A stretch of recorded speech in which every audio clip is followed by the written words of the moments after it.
Hi friends, ఈరోజు మన video వచ్చి రవ్వ లడ్డు సింపుల్గా ఇంట్లోనే తయారు చేసుకుందాం. ముందుగా అయితే ఒక పెనం పెట్టి అందులో నెయ్యి అయితే వేసుకుందాం. నెయ్యి కాగిన తర్వాత అందులో వెండి ద్రాక్ష అయితే వేసుకుందాం. నేను ఇందులో జీడిపప్పులు వేయలేదు, మీకు ఇష్టమైతే జీడిపప్పులు కూడా వేసుకోండి. ఈ ద్రాక్షను వేయించి పక్కన తీసి పెట్టుకుందాం. నేనైతే ఈ రవ్వ లడ్డూలకి 3 కిలోల రవ్వ అయితే తీసుకుంటున్నాను. ఇదే పెనములో ఇంకొంచెం నెయ్యి యాడ్ చేసుకొని రవ్వను అయితే ఇందులో యాడ్ చేసుకుందాం. నేనైతే ఎక్కువ నెయ్యి అయితే యాడ్ చేసుకున్నాను. మీకు నెయ్యి ఎక్కువ ఇష్టం లేకపోతే లైట్గా కూడా వేసుకోవచ్చు.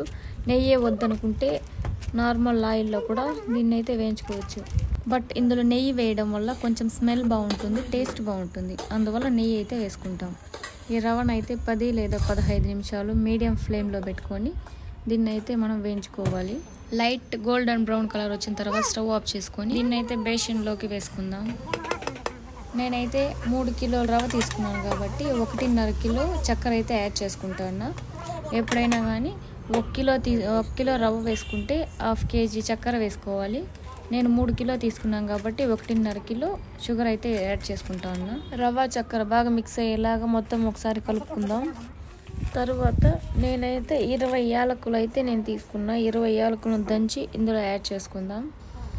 ముందుగా వేయించి పెట్టుకున్న ద్రాక్షలను కూడా ఇందులో యాడ్ చేసుకుందాం.